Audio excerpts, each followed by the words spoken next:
The first time the doors appeared, I was dreaming about the diner in Cedar Falls. The smell of cherry pie was so real I could almost feel the heat on my face. Suddenly, the scent soured, twisting into something metallic and burnt, and everything dissolved like cheap smoke. I hung suspended in absolute darkness, the kind of vacuum that swallows even the sound of your own breath. It wasn't just dark, it was total absence, an emptiness that weighed on my bones. Then, an icy awareness, like frozen fingers touching my marrow, forced its message into my skull. No words, just a primal command, an inescapable need stronger than any survival instinct. A choice. 3 pressures manifested before me, invisible yet tangible like opposing magnetic fields. 3 doors unseen but felt as zones of goosebumps on the skin, points of gravitational pull in the void. One straight ahead, pulsing with a high-pitched, irritating whine like power lines singing in the wind. Another to my right, radiating damp heat and a sickly sweet odor, like meat left in the sun. And a third, to my left, unervingly silent, a quiet that felt watchful, a promise of normality that was the most abnormal thing in that place. Choosing wasn't an option, it was a physical compulsion, like gasping for air after nearly drowning. My body, or its shadow in that nightmare, moved on its own, driven by animal panic, toward the silent door. The transition was instant and brutal. A yank at the navel, the sensation of being squeezed through a tight tube then released. I landed hard on my knees on a familiar floor. The cold linoleum of my kitchen on Maple Street. My heart drummed a desperate rhythm inside my ribcage. I needed air. I gulped, trying to calm myself, trying to believe it was just a bad dream, the kind I'd had since childhood, worsened by recent days of insomnia and anxiety over the lost job at the lumber mill. I lifted my eyes, expecting to see the old fridge, the formica table, the window overlooking the backyard where the oak tree stood bare. Everything looked exactly as I'd left it before falling asleep on the living room couch. Exactly. But one difference froze the blood in my veins. I wasn't alone. Sitting at the table, before a steaming cup of coffee I hadn't made, was a man. Brown hair slightly messy, a worn t-shirt, sweatpants. The face was mine. Not a relative, not a look-alike. It was me. Mark Davis, 35, resident of Cedar Falls, staring back at myself with an expression not of surprise, but of deep, weary resignation, like waiting for a delayed bus. His eyes, my own eyes, were dark pools of exhaustion that went beyond the physical, a fatigue of the soul. He lifted the mug with a hand that trembled slightly and took a slow sip, never taking his eyes off me. The silence in the kitchen was thick, heavy, charged with a monstrous question neither of us needed to voice. Why did you come here? The scene's normality was its supreme horror. The dishes in the drainer, the wall clock with its insistent tick-tock, the smell of dust and old dampness. Everything was perfect, terribly perfect. Except for my duplicate sitting there, drinking coffee that shouldn't exist. It was an intimate violation, an invasion of my core safe space. My house was no longer mine. It was ours. The thought sent a wave of nausea rising in my throat. I tried to speak, but my mouth was dry as ash. What do you say when you meet yourself in a place that shouldn't be? The creature that was me set the mug down on the saucer with a precise clink. Without a word, he stood up. His movements were mine, that slight hitch in his right leg from the worksite fall years ago, the way he pushed the chair back with his hip. He walked to the doorway leading to the living room. He stopped in the frame and looked back, not at me, but down the dark hallway leading to the bedrooms. His face, my face, contorted in a mix of fear and horrible anticipation. That's when I heard it. Coming from my bedroom, where my wife Emma should still be sleeping in the reality I knew, a low sound. A scratching. Not on the walls, not on the floor. It was a scratching inside the wall. As if something was moving within the structure, scraping slowly against wood and drywall. A wet scratching, followed by a muffled groan, inhuman, something like a trapped rat, but larger. Much larger. The version of me in the doorway slowly turned to face me. In his eyes, I saw reflected not my current terror, but an ancient ingrained dread, the dread of someone who lived with those sounds every night. He raised one thin finger, pale like mine, and pointed silently at the ceiling above the kitchen table. My eyes lifted, reluctant. The plaster ceiling, once smooth and innocuous, now bore a stain. Not damp. A different texture, darker, organic. It pulsed faintly, like a sleeping heart beneath the surface. Fine, almost black veins radiated from the stained center, spreading slowly like poisonous roots. A faint, sweet, rotting smell began permeating the air, mingling with the coffee aroma, creating a nauseating blend. That's when I understood the true horror of the third door. It hadn't brought me to an identical house. It had brought me to my own house, yes, but contaminated, invaded. And the version of me already there? He wasn't an invader. He was the result. He was what I would become after weeks, months, or years trapped in this nightmare masquerading as my normal life. The resignation in his eyes, the tremor in his hands, the intimate knowledge of the sounds in the walls and the pulsing on the ceiling. All of it was a map of my future, a slow-executed sentence. He no longer fought. He merely existed, waiting, drinking coffee while the horror seeped into the cracks of our shared existence. The scratching in the bedroom intensified, becoming a tearing sound. Something was breaking through the drywall from the inside. The sound of ragged, wheezing breath came from the hole. The thing on the ceiling pulsed harder, and a drop of thick, amber liquid oozed out, landing with a greasy plop on the Formica table beside my duplicate's coffee mug. He didn't move. He just looked at the drop, then at me, with a look that said, "Welcome to the rest of your life." Or what's left of it. The front door of the house, the real front door opening onto Maple Street, was there, just a few yards away through the living room. The morning sunlight filtering through the curtains seemed like a precious mirage, a symbol of a world that still existed outside. But between me and that door was him. And he positioned himself, not aggressively, but with a physical presence that was an absolute blockade. His eyes, my own eyes, locked onto mine with terrible intensity. There was no hate there, no anger. There was a warning, a deep, icy warning. If I tried to leave, tried to reach that light, something bad would happen. Something worse than staying. The scratching in the bedroom turned into a dry snap of splintering wood. The sweet, putrid smell became overwhelming, mingling with the scent of fear I exuded. Then the fluorescent kitchen light, the one that had flickered since I moved in, began to vibrate with a low, constant hum.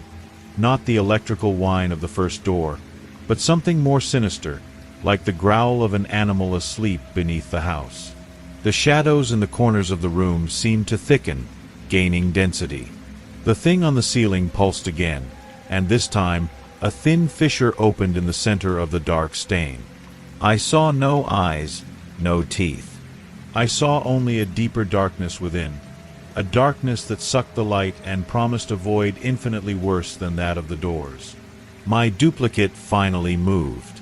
Not toward me, but toward the window over the sink.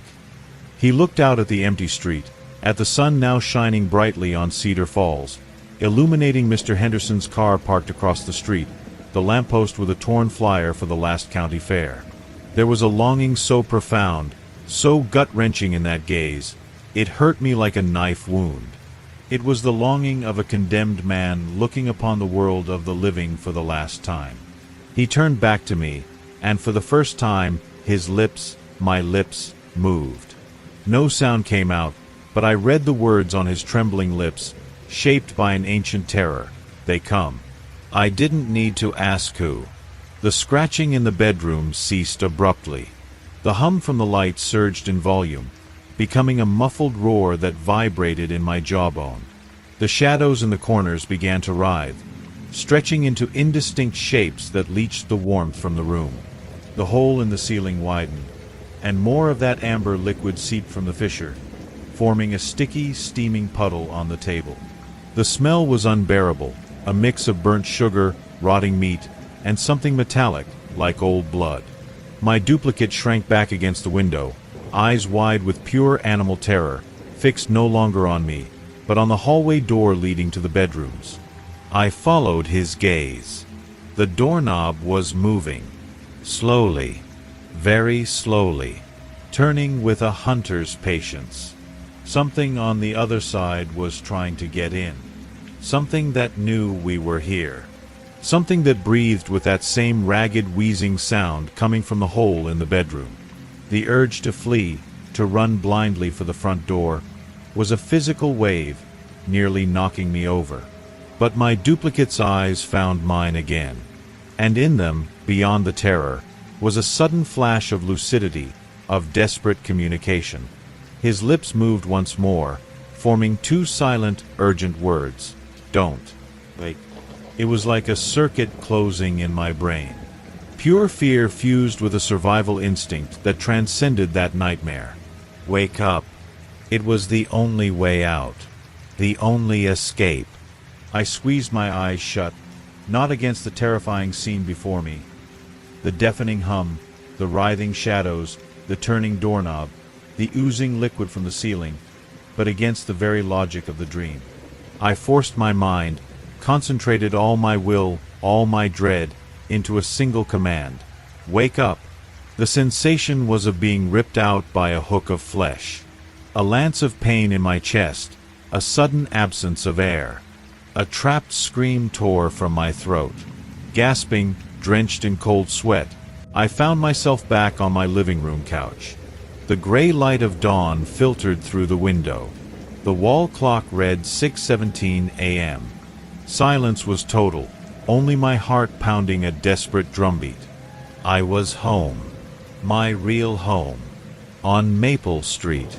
Trembling uncontrollably, I forced myself up. Every step was a victory against paralyzing fear. I reached the kitchen. The Formica table was empty. No coffee mug. No duplicate. I looked up at the ceiling. White, smooth, intact. No pulsing stain. I breathed deep, a wave of relief so intense I nearly fainted. It was just a dream. A horrible, vivid dream, but just a dream. I went to the sink, filled a glass with water from trembling hands. I took a sip, trying to calm my shattered nerves. That's when my eyes landed on the window above the sink. Reflected in the dark glass, against the weak morning light, was a figure, standing in the middle of the kitchen, exactly where my duplicate had been. Messy brown hair, worn t-shirt. The face was mine, but the eyes in that reflection weren't mine. They were eyes deeply weary, resigned, and full of a terrible knowledge. They weren't looking at me. They were staring fixedly, with a watchful, fearful attention, down the dark hallway leading to the bedrooms, where, somewhere deep within the house I swore was real, a faint but unmistakable wet scratching began to scrape inside the wall.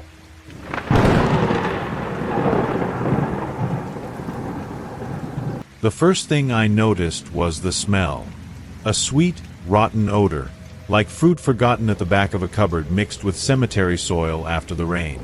It came from the new ferns the Cedar Hill City Hall planted in all the flower beds along Hydrangea Street, the ones genetically modified to save the planet, according to the brightly colored flyers.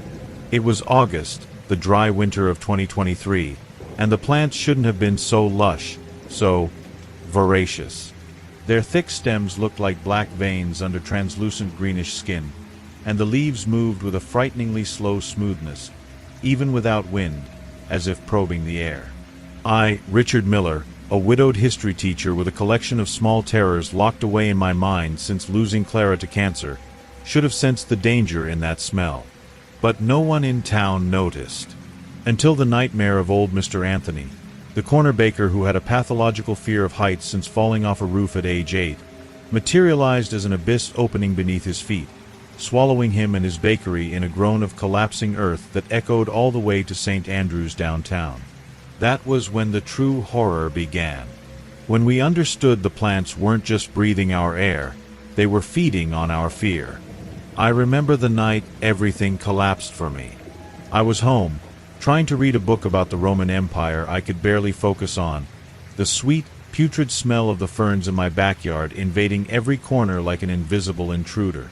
Outside, the town was strangely silent, a heavy, oppressive silence, as if everyone was holding their breath. My daughter Laura, 17, was in her room, probably listening to loud music to drown out the silence, or maybe the fear. I had my own demons. The biggest one, since Clara's death, was the feeling of abandonment, the visceral fear that everyone I loved would be sucked into a bottomless, dark void, leaving me alone in the darkness. It was an old fear, almost childish, but the loss had turned it into something solid, an ever-present shadow. That night, sitting in my worn armchair, I felt that fear grow, fueled by the abnormal quiet and the unbearable smell. That's when I saw the moss. It wasn't ordinary moss. It was a black, damp, velvety stain starting to spread in the corner where the living room wall met the wooden floor. It seemed to absorb the weak light from the lamp, creating a palpable pool of darkness. And it pulsed, slightly, like a sleeping heart. A chill ran down my spine. I knew, with a certainty that came from the depths of my own dread, that this thing was linked to me, to my fear of the void. I tried to get up, but my legs felt like lead. The sweet smell grew stronger, almost suffocating, coming directly from the black stain. And then, the moss started to grow. Not slowly, like a normal plant, but with obscene speed, crawling up the wall like a thick, living liquid, darkening the floral wallpaper Clara had chosen years ago. It formed sinuous patterns, black veins that seemed to reach for the ceiling. And in the center of that black expansion, the surface of the moss rippled, forming a depression, a tiny drain that sucked in the light. A void. My void.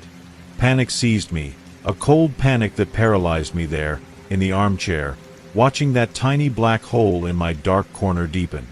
The more fear I felt, the faster the moss grew, the more the dark vortex expanded. I could have sworn I heard a whisper coming from it, a silent, icy call. That's when Laura screamed. The sound came from her room, a piercing shriek of pure terror, agonizing. It broke my trance. I leaped from the armchair, my fear for her momentarily overcoming my own terror. I ran down the hallway, my heart beating like a desperate drum against my ribs. Her door was slightly ajar.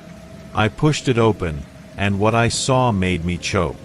Laura's room, once a sanctuary of band posters and stacked books, was being taken over by webs.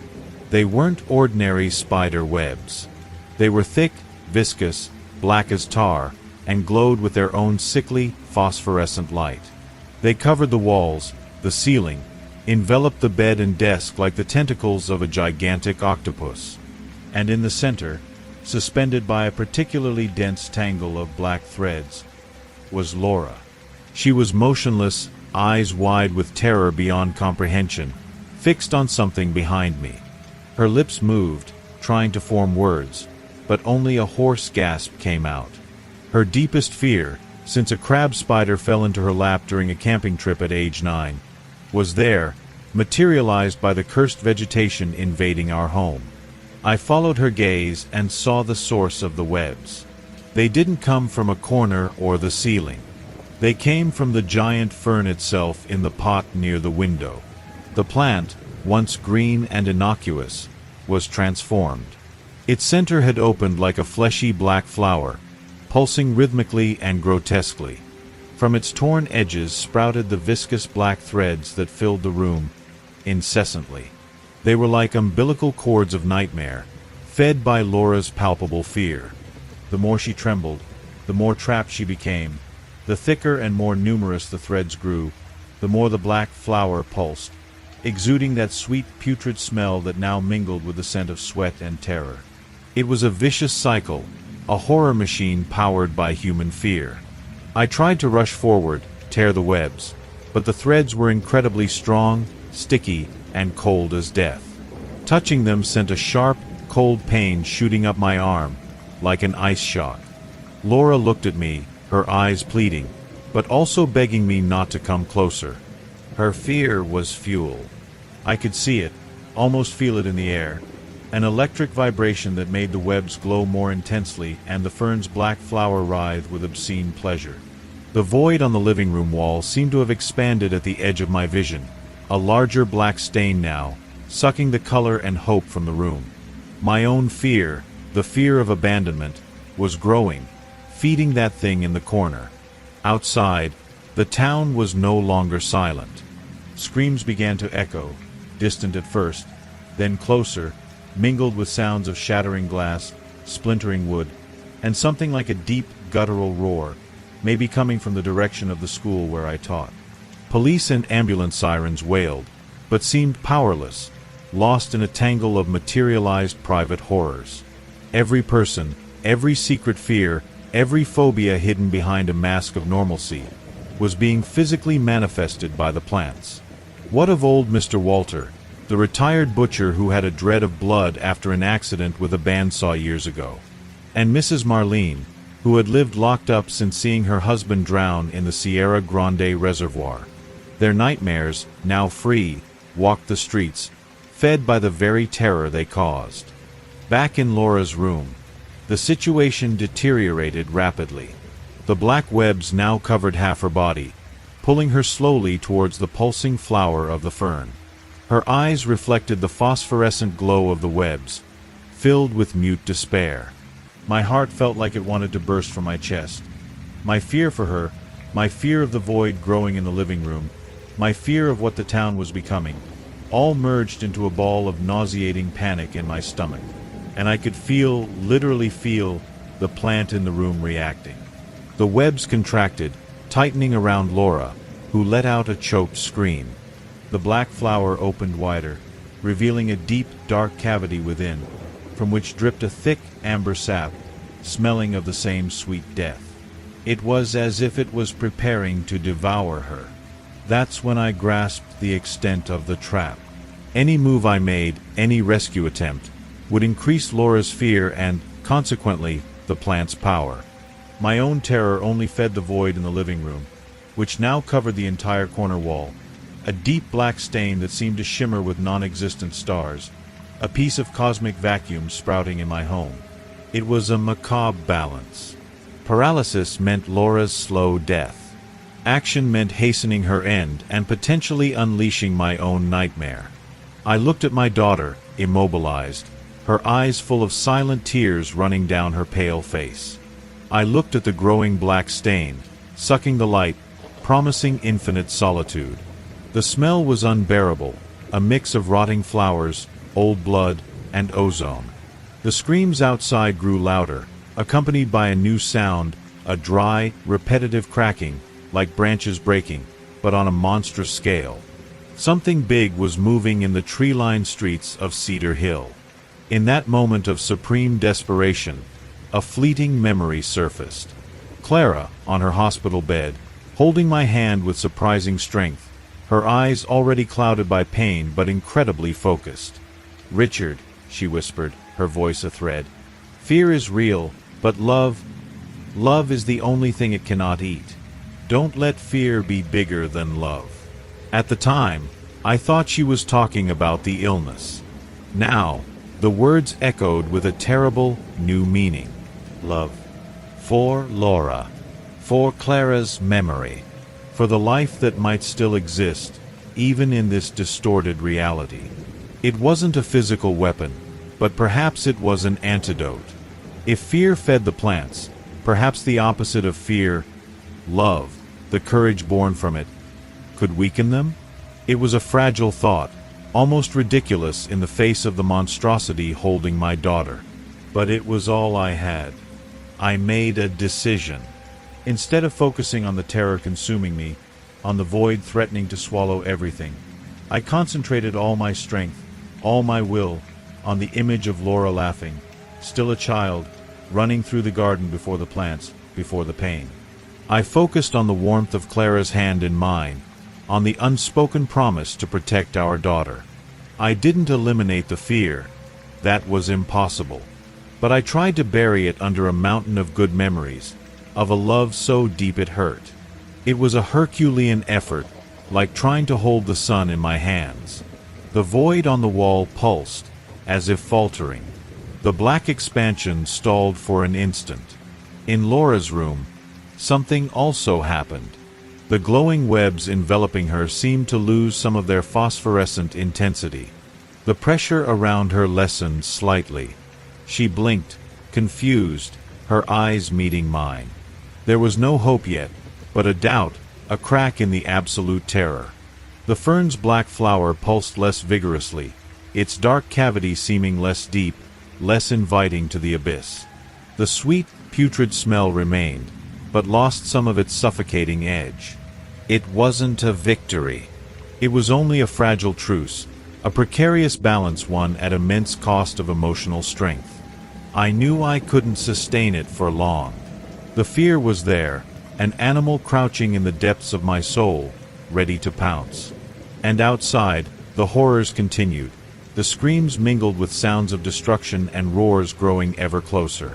The plants were everywhere, in every backyard, in every apartment pot, in every flower bed in town, feeding on our collective panic. How long until my love wasn't enough? Until Laura's fear returned stronger? Until the void on my wall found the growing void in the world outside? I stood there, in the doorway of my daughter's room, trapped between two manifested horrors, fighting to keep a flame of affection alive amidst the banquet of terror the town had become. The air weighed heavy, laden with the smell of sweet decomposition and palpable dread. The roar outside grew louder, accompanied by a shudder that made the walls tremble. Something very large, born of very deep nightmares, was coming, and the plants, always ravenous, awaited their next meal of fear. The only certainty was that the night in Cedar Hill would be long, and the dawn, if it came, would bring a landscape transformed not by the lush green hope promised, but by the darkest horrors the human mind could conceive, manifested and hungry. The planet might breathe easier with less CO2, but we, the humans of Cedar Hill, were learning the terrible truth. The price of salvation was hell itself, sprouting literally from our fear, one leaf at a time.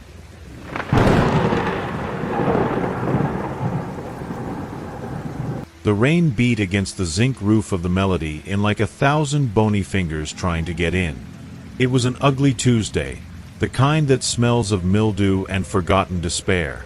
I, Edward, was there because Raphael, my only friend since high school, swore we needed a reset, an escape from our gray little lives as accountants in Chicago. The Melody Inn was wedged into a forgotten piece of the Appalachian foothills, near Four Corners, an old construction that looked more like a sigh of stone and rotten wood in the middle of the fog. The place had a reputation, a rumor whispered in obscure online forums, of offering unique fantasies. Not cheap carnival costumes, but something deep, transformative, something dangerous. The lobby was a moldy time capsule. Faded velvet, crystal chandeliers thick with cobwebs like dirty cotton candy, and a persistent smell of old beeswax and something sweeter underneath, like fruit starting to rot. The manager, a man named Mr. Valdemar, painfully thin, with eyes like two black raisins sunk into a mass of yellowish skin, greeted us with a smile that didn't reach those dead eyes. He explained the exclusive package, the Soul Refuge. For a price that made my stomach churn, they offered the chance to be someone else. Not for a day, but for an immersive experience. Celebrities. Any we desired. The technology, he said in a voice soft like torn silk, was revolutionary. Hyper-realistic masks, custom-made, that erased the ordinary world and inserted you into the dream. Raphael, always the adventurer, the one who constantly compared himself and found himself lacking, chose instantly. He wanted to be the biggest star in American football, the guy whose face was on every campaign. I hesitated. There was a seriousness in the air of the Melody Inn, a watchful quiet that weighed on my shoulders, as if the walls themselves were holding their breath. But Raphael insisted, his eyes shining with a longing I'd never seen in him before, a hunger to be someone who mattered. Yielding to the pressure and a shameful, sick curiosity, I chose a famous actor, a leading man known for his charm and distinctive voice. Someone completely opposite to me. Someone admired. The process was cold, clinical, performed in a back room that looked more like an abandoned lab. Flickering fluorescent lights, equipment with exposed wires, and a silent nurse, moving with the precision of a robot, whose empty gaze passed over us like we were cuts of meat. The masks weren't latex or plastic. They seemed made of pale, damp flesh, almost alive. They placed mine over my face. The sensation was instant and violent. Not cold or heat, but an invasion. Like 1,000 tiny icy needles burying themselves deep into my skin, my flesh seeking the bone. Terrible pressure, as if my skull were being squeezed in a vice. Then, deceptive relief, and the world changed. My face in the foggy mirror was the actor's. Perfect. Flawless. The easy smile I tried was his, not mine. A sick euphoria took hold of me. I was him. Edward had vanished. The first few hours were an intoxicating dream. Walking with confident posture, feeling imaginary admiring gazes, hearing my voice, no, his voice, echoing with authority in the empty hallway. Even Raphael, transformed into the football star, seemed to have grown inches taller, his body moving with an agility that wasn't his. We laughed, drank expensive whiskey offered by Mr. Valdemar, and lost ourselves in the fantasy. But night brought the first chill. Trying to wash my face before bed, a natural impulse, my hands found only the smooth, slightly cool surface of the mask. There were no edges. No point where I could slip a fingernail and pull. It was as if that famous face had always been mine. Unease began to gnaw inside. The second day dawned with thicker fog, swallowing the bedroom windows. The euphoria had faded, replaced by a strange sense of displacement. I looked in the mirror and saw the actor, but the thoughts were mine, confused, trying to fit into a head that didn't belong to them. I started noticing small movements in the face I didn't command. A slower blink, an almost imperceptible tick at the corner of the mouth, as if the original owner of that face was dreaming underneath. And there was an itch, deep, insidious, coming from somewhere beneath the artificial skin. I couldn't scratch it, because there was no my skin to scratch. It was an internal itch, like maggots writhing under the surface. It was on the morning of the third day, perhaps 12 hours shy of the fatal 72-hour deadline, that true terror set in. Raphael came to my room. His football star face was pale, his expression one of animal panic. He stammered, trying to speak, but the words came out garbled, as if fighting against his own tongue. With trembling hands, he pointed to the bathroom. We went in. He closed the door and, facing the dirty mirror, did something that froze my blood. He tried to tear off the mask. Not carefully, but with desperate force, his nails digging into his own flesh, the flesh of the star. Dark, almost black blood welled up where his nails tore the surface, but it wasn't the mask that ripped. It was the skin underneath, or what should have been skin. There was no Raphael's face behind it. Where his nails had scratched, what was visible was nothing. A void. A damp, formless darkness, like a piece of wet night molded where a face should be. As if his original face had been erased, deleted, leaving only a negative space, a hole of identity waiting to be filled. The horror I felt was physical, a violent nausea rising in my throat. My own hands flew to my face, my fingers frantically searching for an edge, a seam, anything. I felt only the firm, slightly pulsating texture of the actor's skin. There was nothing to pull. My face, Edward's face, was erased. Deleted. The mask wasn't on me. It was becoming me. And the deadline was running out. The following hours were a nightmare in fast forward. The itch beneath the skin became a burning, then a throbbing pain, as if the bones of my face were slowly being replaced by others. My memories began to fade, bleaching like old photographs left in the sun. Memories of my childhood in Cedar Falls, the smell of my mother's coffee, the face of my ex-girlfriend Anna. It all started dissolving into a gray mist. In its place, disconnected flashes sprang up, memories that weren't mine. A film set, the smell of makeup, the sound of applause, the feeling of admiring gazes. The actor's personality, like a voracious parasite, began feeding on what remained of Edward. I tried to flee. I ran through the dark, winding corridors of the Melody Inn, but the doors were locked, the windows jammed as if welded shut. Mr. Valdemar appeared around a corner, his skeletal silhouette emerging from the gloom. He said nothing, just smiled that toothless smile, his raisin-black eyes fixed on me, knowing it was too late. The roar of the rain outside was a solid wall, impenetrable. There was no help. The final hours were the worst. I lost control of small movements. My hand rose to adjust hair that wasn't mine. My voice came out with inflections I never used, words I didn't choose. I felt Edward shrinking, diminishing, being pushed into a dark, silent corner of my own mind, while something larger, brighter, more arrogant, stretched out, occupying the space. It was like watching my own murder from inside a glass coffin. I screamed, but no sound came out. Or if it did, it was with the actor's confident voice, maybe humming a snippet from one of his TV shows. When the invisible clock struck 72 hours, it was like a switch being flipped. Excruciating, blinding pain swept across my face. No, the face, pain that seemed to come from the bones melting and reshaping.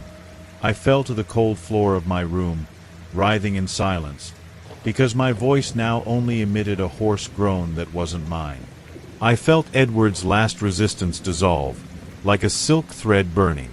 Intense heat, then absolute cold.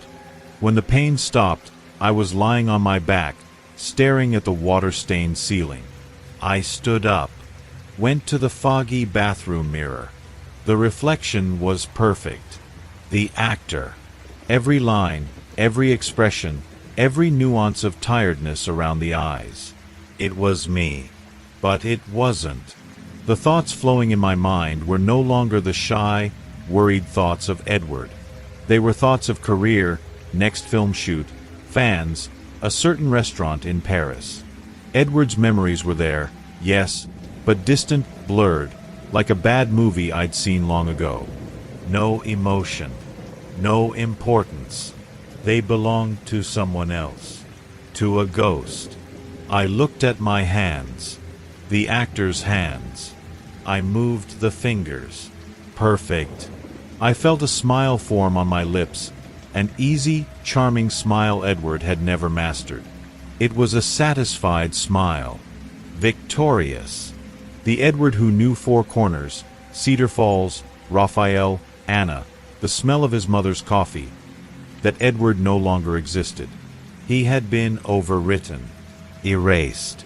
The hotel had offered a fantasy, and the fantasy had consumed the fantasizer. I left the room.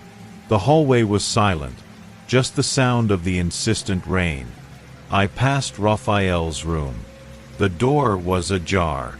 I peeked. There was the football star, juggling an invisible ball, a smile of pure euphoria plastered on the face that was no longer Raphael's. His eyes, when they turned to me, held no trace of my childhood friend. They were the eyes of a famous stranger, empty and content with his living trophy. Mr. Valdemar appeared at the end of the corridor. His smile now a little wider, a little hungrier. He waved, an almost courteous gesture, like a satisfied host. The melody in had new permanent guests. Famous, admired, eternally trapped in stolen faces, with the original souls erased like a rounding error. The rain continued to beat on the roof, the constant sound of a world outside that would never know what happened in that damp mountain notch, where fantasies became prisons of flesh and bone, and the price of fame was the soul itself. I turned my back on Raphael's room, on what remained of him, and descended the creaking stairs, already thinking about my next role. Edward was just a distant whisper, a muffled echo inside a skull that no longer belonged to him. The true terror wasn't the mask. It was the deafening silence inside your own head when you realize you're no longer home. That you never will be again. The melody breathed deeply around me, its ancient walls absorbing another rotten secret, while I, the new me, the famous me, planned my triumphant return to the screen. The past was deleted. Only the face and the persona remained. Forever.